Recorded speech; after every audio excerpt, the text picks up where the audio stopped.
Hi, it's Colleen from Tin Can Tarot for day 4 of Ethany Dawn's 31 Days of Tarot Challenge. And these are the top 5 tarot books from 2018.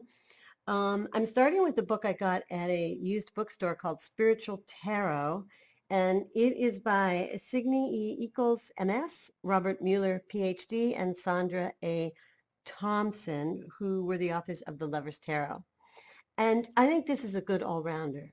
It's good to pick it up if you're a beginner because it will take you through lots of different applications of tarot in an easy, accessible way without overwhelming you with too much information. It also doesn't just stay on the surface. It does go deep enough that you feel like it's worth your time and that you do learn something new. It's good for intermediate because it has a way of allowing you to go deeper with an aspect of a card because it deals with 3 different card decks. It deals with the Rider-Waite, it deals with the Aquarian Tarot, and it deals with the uh, Morgan Greer as it talks about each card. And it's great for advanced because I think you can almost use it as a textbook. It could be worked with path work as well. And it's just a great all-rounder to have in your library. The way it talks about tarot is from the voice of the character to start. I'm sorry, that's how it talks about the cards. It will say from the point of view or the voice of the character. So, for instance, when the Fool card comes up for explanation, it starts with, I exist to help you sample all aspects of life. I step out without fear to experience and investigate. This way, follow me. Take action, I say, and urge you on when you hesitate, perhaps from past disappointments. It has a little bit more than that, but the next step is a key phrase to remember me by, and this one is the limitless energy of spirit. So now these are 2 great ways, first for a beginner to feel like they're having a conversation with somebody they might remember, and to have a simple line to help remember the meaning of the card when they're just starting out. However, I think for advanced, this is a great textbook to use this voice for pathwork. You can have a weekly meditation on each major arcana and start off the conversation for them from the Fool and then let their work take them from there. So it's great that way. And then again, like I said, it breaks down 3 different decks. So again, people have different options for the kind of artwork that they might relate to more. Next, this is a representation of the fact that I use companion books much more than I actually use tarot books. And this one is Liz Huston's DreamKeepers Tarot Companion Guide. And I tend to use the companion books for a while until I am moving on my own. But just every now and then there'll be a card that will make me go, huh, why is this, and this is the case, the Lover's card? This would cause me to investigate further, and I'd want a nice guidebook that sort of explained a little bit about it.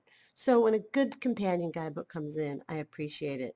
And in this case, Liz Huston's is great. She tells me why the faces are out there like that in her description, how the birds represent what they do, and what the openness and the inside the people represent. So this particular card is the Lovers, and it's their vulnerability. They have opened themselves up and allowed the people to see beyond the masks that they wear to cover themselves. The birds are messengers, and this vulnerable state that allows each one of them to peer into each other is what's inside them. He feels like a house of cards, not sure that he's really as strong as he lets on that he is. And she contains the deep mysteries that she can't always know what it means or control it. It's a mystery. And so now I have a real good understanding of this card when it comes up when I'm using her deck. I'd say this is also true of your Mary L., your Davis of Creation, your Tarot of the Crone. Really helps you to get in deeper with what's going on with the deck that the creator wanted to convey. Here is a Marcus Katz and Tali Goodwin book. It is the Tarot Time Traveler. I really like their Secrets of the Rider-Waite from last year. This one is fun. but more as a reference. But it's good to have. I sort of always have a Tali and a Marcus book around because they like to play with where tarot came from and its more esoteric meanings. They cover cartomancy from Lenormand to Marseille to the lucky cards, where there's a little bit of a limerick to the meaning. And they like to evoke a place and time. Here in 17 February 1800, Edinburgh, Scotland, we are time traveling again. It's almost 10 years since Robert Burns visited this site for the last time, and we walk by the Canongate Brewery, which is being built by the Steins. In just 3 years from now, William and Dorothy Wordsworth will visit the city, and meanwhile the place is growing at a huge rate. And then they take you on the journey with them, traveling through time to land where the cards are being used and how they're being used, and what decks are being used. So it's great. It goes from, I think it goes from the 1700s to Los Angeles in 1945 with the builders of the Adium. So that's a fun book to have. I like it. I don't read it straight through because it's not chronological. So that sort of set me back a little bit. I thought I was reading more of a novel, but I would have to say that I think it's a little bit more of a textbook. Now, here's another sort of reference textbook, but it's really learning some esoterica from where our Rider-Waite comes from. And this is the Oswald Wirth deck with an introduction by our own Mary K. Greer. This is lovely if you're studying tarot and where it came from, which so many people in the community are. They're picking up the Minicati and the Solabusca and the Marseille. So this will give you an idea where a lot of that came from. The tone is very much of his time. The intro by Mary K. Greer is a great read.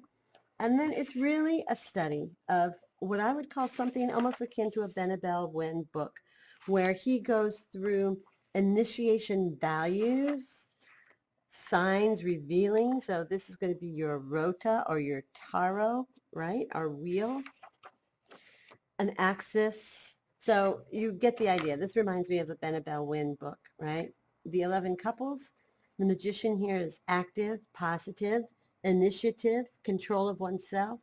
The fool is passive, negative, submissive to external influences, impulsiveness, and madness.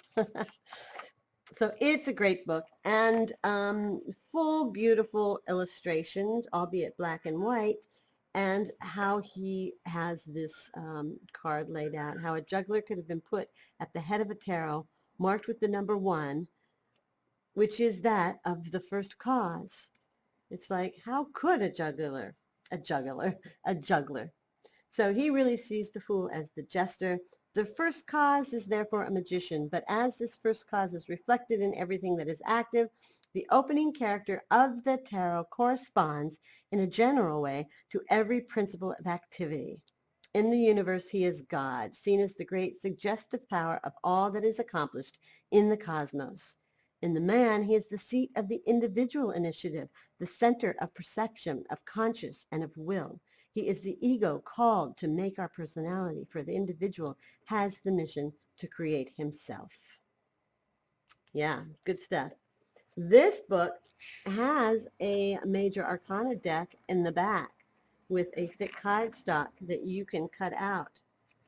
But I have the whole deck, so I'll just be using it with that. Last but not least is another nod to companion books being my preferred tarot books. And this is another fine example of that, of Benebell Wen, Spirit Keepers Tarot, Majors Only. Operation Manual, right? I've got this in my top 5 because this is actually what I'm reading now. It is so exciting to work in her world and the way she see things. I'm just so grateful we got this. Let me give you an example of what I get so excited about with her. The Spirit Keeper is not designed to be multifunctional. Instead, this deck is the blueprint to constructing for yourself an inner temple within which your holy guardian angel is revealed to you. And then a roster of 78 spirits is activated. Whoa! You become the keeper of these spirits. Mainly the minor arcana, as the majors are the primordial spirits that govern. This just gives me goosebumps. I'm creating a universe. This is our own understanding of our own world, our own masterpiece. I get so excited. I like to say she had me at hello, because that's the introduction. Here, through working with Spirit Keeper, what being is constructed is a universe, right? The Holy Guardian Angel is the first step so that it can oversee and work with us on creating this universe. The four sacred relics, I like to think the aces can easily be the four sacred relics in somebody's life when they come up. You can give as much gravitas to a client reading as you want, but for yourself, there is no limit. An anointing oil, which if you know where the Ceylon cinnamon back is, help me, I haven't found it here. And coloring and moving on through all the different, see, I'm starting to make my own notes, cards. And the Fool is not the Fool. It is the Initiate. So I don't even have the deck. I didn't make it in on the deck, but I'm still studying this, so it qualifies as a book, and I will be ready when the second deck comes out. Or perhaps somebody in the community will decide that they're not going to be using it, and it could be better put to use with somebody who's dying to take it under her wing. And that would be me. So that's it for now. Day 4, the 5 top tarot books. I will see you all tomorrow. Take care.